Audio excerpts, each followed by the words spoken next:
anne anne يعني أمي.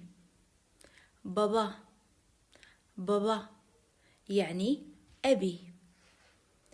kardeşim kardeşim يعني أخي أو أختي، سواء أصغر مني سنا أو نفس العمر. abla abla يعني أختي الكبيرة.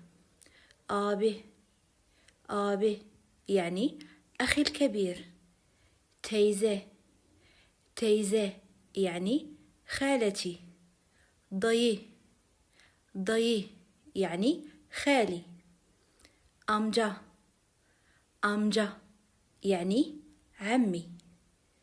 hala